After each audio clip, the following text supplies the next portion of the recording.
From the moment I could understand my father's words, I knew he'd always longed for a son.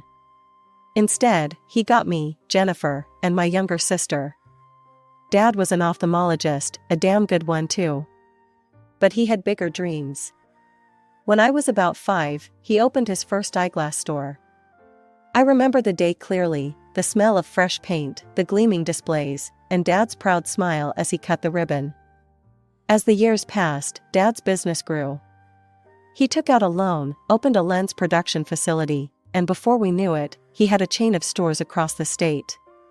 By the time I hit high school, Dad's company was a proper empire, 30 stores and a high-tech manufacturing plant. I threw myself into my studies, determined to make Dad proud. While other kids were hanging out at the mall or going to parties, I was nose-deep in textbooks or helping out at one of Dad's stores after school. Every day after school, I'd head to the store, learning everything I could. How to handle customers, manage inventory, even basic bookkeeping. I was determined to prove myself. My sister, on the other hand, couldn't care less about the family business. She was always off in her own world, paintbrush in hand, creating these wild, colorful masterpieces. Dad tried to get her interested, but it was like trying to teach a fish to climb a tree. Jennifer, my dance teacher, said one day after class, "You've got real talent. Have you ever thought about pursuing dance professionally?" I hesitated. Truth was, I loved dancing. The freedom, the expression, the pure joy of movement. But I pushed the thought away. "Thanks, Miss Davis, but I've got other plans." As high school came to an end, I applied to college for finance and management. Economics and finance didn't come naturally to me like dancing did. But I gritted my teeth and pushed through. Late nights, endless cups of coffee, and more spreadsheets than I care to remember. Meanwhile, my sister breezed through art school, met a guy, and got married right after graduation. To everyone's surprise, her new husband started working for Dad's company. The day I graduated college, I felt a mix of relief and determination. As I walked across that stage, diploma in hand, I could see Dad in the audience, grinning from ear to ear. This was it. I was ready to take on the family business. As I stepped off the bus in my hometown, the familiar sights and smells washed over me. It felt like nothing had changed, but everything was different. I was different. No longer the wide-eyed girl who left for college, but a woman with a degree and a purpose. Dad was waiting for me, leaning against his car with that proud smile I'd always longed to see. "Welcome home, Jen," he said, pulling me into a bear hug. "Ready to get to work?" I nodded, determination stealing my spine. "More than ready, Dad." The next few weeks were a whirlwind. Dad started me off in accounting, dealing with primary documentation. It wasn't glamorous, but I threw myself into it with gusto. Every invoice, every receipt, every ledger entry was a step towards proving myself. Years passed, and I climbed the corporate ladder. Deputy Chief Accountant, that was my new title. I was helping Dad with budget planning now, feeling like I was finally making a real difference in the company. My brother-in-law, Tom, was rising through the ranks too. Dad made him head of the supply department, and man, did that guy know how to schmooze. Dad loved him, treated him like the son he never had. I tried not to let it bother me, focusing instead on my own work. But I couldn't help feeling a twinge of jealousy every time I saw them laughing together in Dad's office. Then came the day Dad called me into his office. My heart was pounding as I sat down across from him. "Jennifer," he said, his face serious. "I've been thinking. You've done great work in accounting, and I think it's time for a change." I held my breath, hoping against hope that this was it, the moment I'd been working towards all these years. "I'm making you manager of our retail chain," he said, smiling. "And Tom? He's going to be my deputy at the lens factory." I felt like I'd been punched in the gut. Manager of the retail chain? It was a step up, sure, but it wasn't what I'd been hoping for. And Tom, he was now second in command at the factory, the heart of our business. "Thanks, Dad," I managed to say, forcing a smile. "I won't let you down." As I left his office, I couldn't shake the feeling that no matter how hard I worked, I'd always be playing second fiddle to Tom. Weeks went by, and I threw myself into my new role. I was determined to prove that I could do more than just crunch numbers. But then, something strange happened. I was reviewing a new shipment of glasses when I noticed some discrepancies in the documents Tom had provided. The numbers didn't add up, and something about the quality felt off. "Hey, Tom," I said, catching him in the hallway. "Can we talk about these documents for the new shipment? Some things aren't quite clear." He barely glanced at the papers. "Everything's fine, Jen. You're probably just overthinking it." His dismissive tone rubbed me the wrong way. This wasn't just about me anymore, it was about the integrity of our business. I decided to dig deeper. I went to the head office and requested a quality check on the latest batch of lenses and glasses. Something wasn't right, and I was going to get to the bottom of it. I was sitting at my desk, reviewing the quality check results, when Dad burst into my office. His face was red, and I could practically see the steam coming out of his ears. "Jennifer," he bellowed. "Who gave you the authority to order quality checks? You're overstepping your bounds, young lady." I took a deep breath, trying to keep my cool. I noticed some inconsistencies in the documents for the new shipment. I was just trying to. "To what?" he interrupted again. "To show everyone how smart you are? To undermine Tom's work?" His words stung. "No, Dad. I was trying to protect our company. If there's something wrong with the products..." "Enough." He slammed his hand on my desk, making me flinch. "You don't have the authority to give instructions to the company or arrange inspections. I'm the head of this company, not you. Do you understand?" With that, he stormed out, leaving me standing there, feeling small and stupid. For days after that, I went through the motions at work. I did my job, nothing more, nothing less.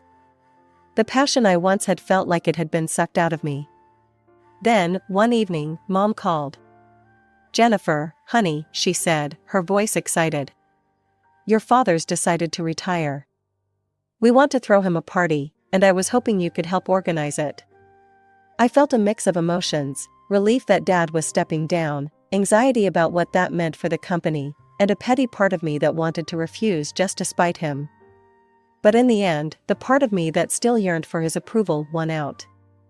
"Sure, Mom," I said. "I'd be happy to help." As I planned the party, an idea struck me. Dad had always loved jazz. What if I could get his favorite band to play at the party? It would be expensive, sure, but seeing the look on his face would be worth it.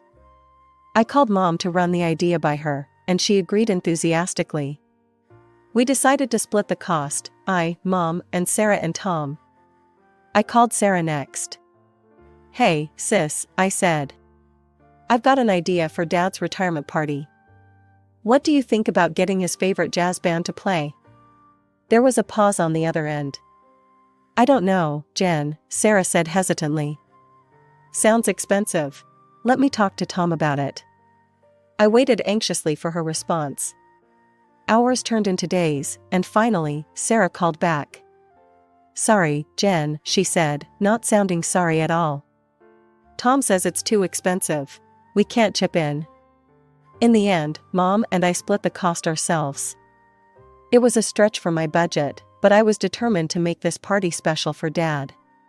The night of the party arrived, and the venue was buzzing with excitement. The place looked fantastic, if I do say so myself.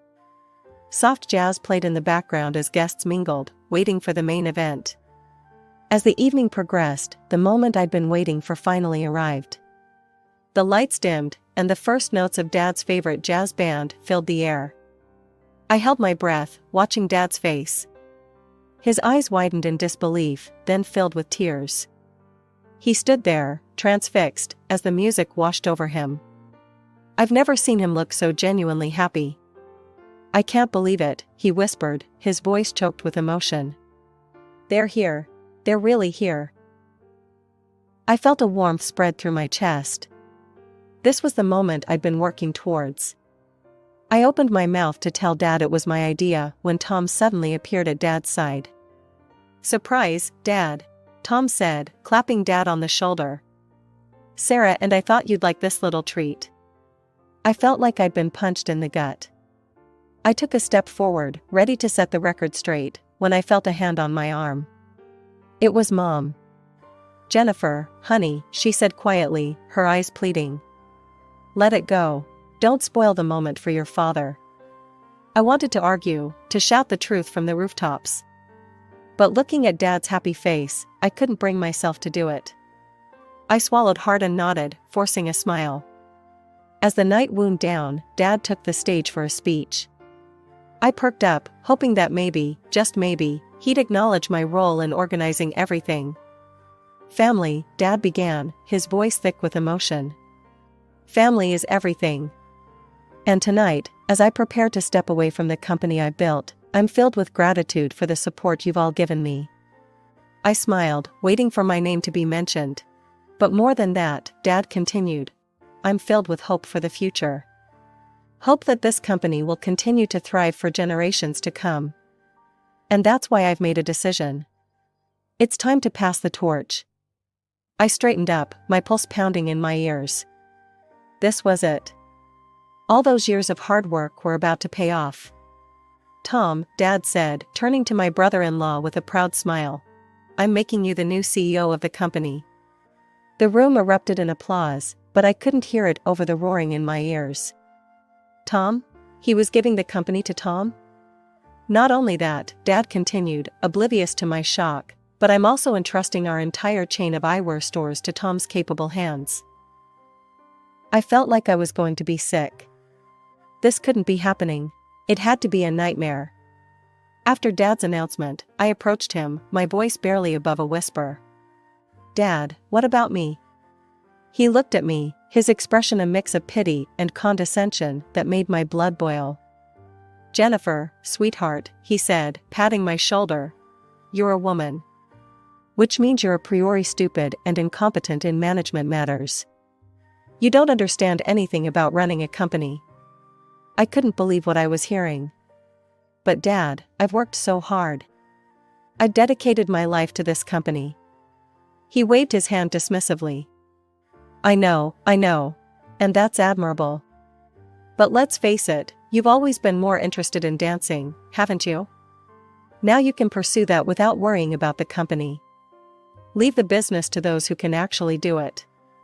Without another word, I turned and walked away. I grabbed my coat, ignored my mother's concerned calls, and stormed out of the restaurant. As the cool night air hit my face, I finally let the tears flow. A couple of hours later, I was already packing my bags. I didn't know where I was going, but I knew I had to get away. Away from the family business, away from my father's crushing disappointment, away from Tom's smug face. My phone buzzed. It was my sister, Sarah. I almost didn't answer, but something made me pick up. "Jen?" Sarah's voice was irritatingly chipper. "Where are you? Dad's looking for you. He wants to know when you're planning to serve the cake. Tom's got a sweet tooth, you know." I couldn't believe what I was hearing. After everything that had happened, they were worried about cake? "Tell your husband to figure out the cake situation himself," I snapped. "He's the big boss now, isn't he?" I hung up before she could respond. With my bags packed and my resignation letter emailed to HR, I left town. I ended up in a city a few hours away, determined to start fresh. It wasn't easy at first. I landed a junior position at a large auditing firm. The work was challenging, but I threw myself into it with everything I had. No more trying to please anyone but myself. Years passed. I climbed the corporate ladder, earning a reputation as a skilled and dedicated auditor. The firm gave me increasingly difficult and interesting cases, trusting my judgment and expertise. And in the evenings, I danced. I found a studio near my apartment and started taking classes again. It felt like coming home, like rediscovering a part of myself I had buried for far too long. I barely spoke to my family during this time. Occasional calls with Mom, sure, but we kept things superficial. I didn't ask about Dad or the business, and she didn't volunteer any information. Life was good. I had a high-paying job I excelled at, a beautiful apartment in a nice neighborhood, and I was finally pursuing my passion for dance. I felt free, truly happy for the first time in years. Then, one evening, everything changed again. I was walking home from dance class, my body pleasantly sore from a challenging routine, when I saw her. Sarah was standing outside my building, looking lost and disheveled. "Jennifer," she called out, her voice trembling. "I need your help." "How did you find me?" I asked, my voice cold. Sarah looked down, ashamed. "Mom gave me your address." We need your help, Jen. Tom's in trouble. The company, it's being audited by the tax authorities. And your firm is conducting the audit." I felt a chill run down my spine. I had a feeling I knew where this was going, but I let her continue. "We need you to influence the results of the audit," Sarah pleaded. Just tell them everything's fine with the accounting. Please, Jen. We're family." I couldn't believe what I was hearing. "Are you seriously asking me to commit fraud? To risk my career, my reputation, everything I built here?" Sarah nodded desperately. "I'll pay you $100,000. Please, Jen. We're desperate." The realization hit me like a ton of bricks. Tom had screwed up, big time. And now they wanted me to cover for him, to jeopardize everything I'd worked for. "This conversation is over," I said, pulling out my phone. "If you ever suggest something like this again, I'm calling the police." Sarah's face crumpled. She placed a hand on her belly, and I noticed for the first time that she was pregnant. "Please, Jen," she begged. "Think of your niece or nephew. You wouldn't want them to grow up without a father, would you?" I felt a surge of anger. "Your pregnancy doesn't change the fact that your husband is a fraud," I spat. "Now leave, before I call the cops." Sarah's demeanor changed instantly. She started screaming, hurling insults at me, causing a scene right there on the street. Passers-by began to stare, some pulling out their phones. I'd had enough. Without another word, I turned and walked into my building, leaving Sarah screaming on the sidewalk. A month passed after Sarah's unexpected visit. I threw myself into work, trying to forget about the whole ordeal. But fate, it seemed, had other plans. One evening, as I was reviewing some files for a particularly complex audit, there was a knock at my door. I wasn't expecting anyone, and for a moment, I feared Sarah had returned. But when I opened the door, I was shocked to see my parents standing there. They looked older, more tired than I remembered. Dad, once the picture of confidence, now seemed small and defeated. Mom's eyes were red-rimmed, as if she'd been crying. "Jennifer," Dad said, his voice barely above a whisper. "Can we come in? We need to talk." Hesitantly, I let them in. We sat in my living room, an uncomfortable silence stretching between us. Finally, Dad spoke. "We've come to ask for your forgiveness," he said, his voice breaking. "We've made terrible mistakes, and we've wronged you deeply." What followed was a confession that left me reeling. Tom, the golden boy, the son my father never had been running a massive scam for years. He'd been buying counterfeit lenses cheaply from South Asia and passing them off as expensive branded products through our chain of stores and pocketing the difference. He'd been siphoning money into offshore accounts for years. As they spoke, a memory surfaced. Years ago, when I'd noticed discrepancies in Tom's reports and tried to investigate. Dad had shut me down, accusing me of overstepping. Now, I realized just how right I'd been. The consequences were devastating. The subpar products were causing allergic reactions in patients. Lawsuits were piling up. The company that my father had built from the ground up, the legacy he'd been so proud of, was now teetering on the brink of bankruptcy. "We were blind," Mom said, tears streaming down her face. "We didn't want to see what was right in front of us." Dad reached out, tentatively taking my hand. "Jennifer, We know we have no right to ask this of you. But, we need your help. The company needs you. Will you come back and take over? You're the only one who can save it now. I stood there, my parents' plea echoing in my ears. For a moment, I was tempted. The challenge of saving the company, of proving once and for all that I was capable, it was alluring. But then, like a flood, all the memories came rushing back. I remembered the disappointment in my father's eyes when I was born, not the son he'd always wanted. The countless times he'd dismissed my ideas and efforts. The way he'd so easily handed over the reins to Tom, calling me incompetent and stupid. The years I'd spent trying to prove myself, only to be cast aside. And now, here they were, asking me to swoop in and save them. To sacrifice everything I'd built for myself, all for a company that had never truly been mine. I looked at them, really looked at them. Despite the current crisis, they were still well off. They had money, they had resources. This wasn't about survival, it was about pride. My father's pride. His legacy. In that moment, I made my decision. No, I said, my voice firm and unwavering.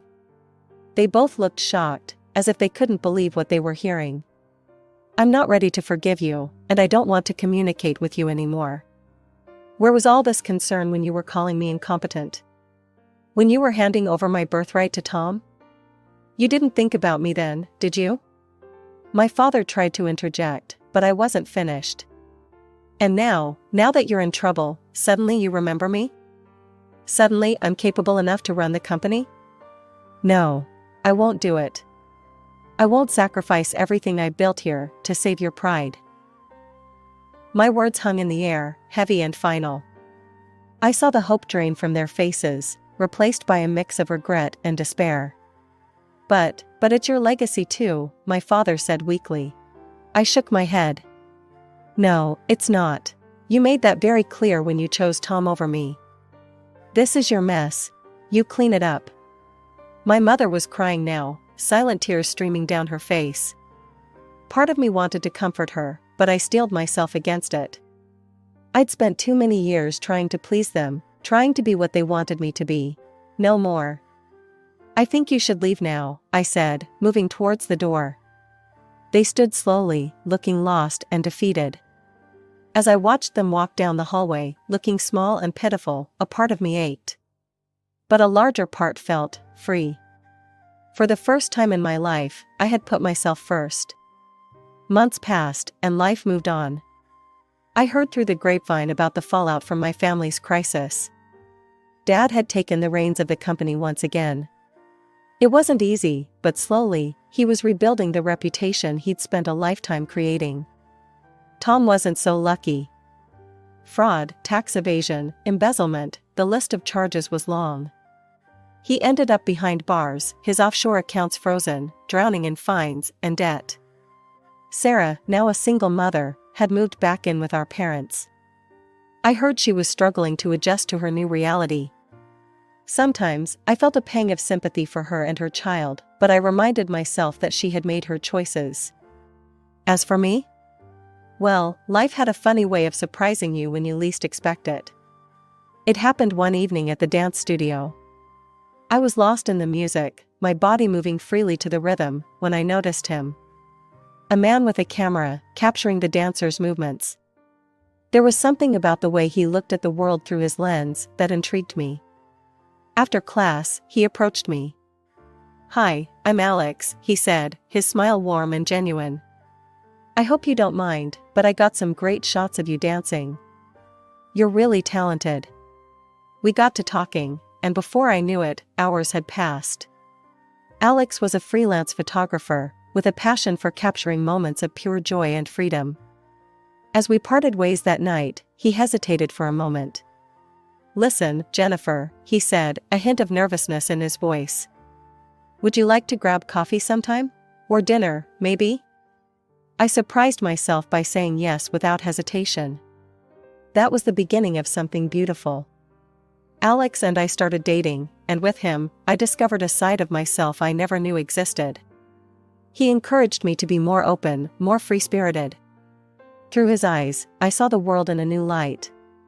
Our relationship developed naturally, without pressure or expectations. We enjoyed each other's company, shared our passions, and supported each other's dreams. For the first time in my life, I was with someone who saw me for who I truly was, not for who they wanted me to be. One evening, as we walked hand in hand through the city park, Alex turned to me. "You know, Jen," he said, his eyes twinkling, "you've changed since we first met. You're more, you.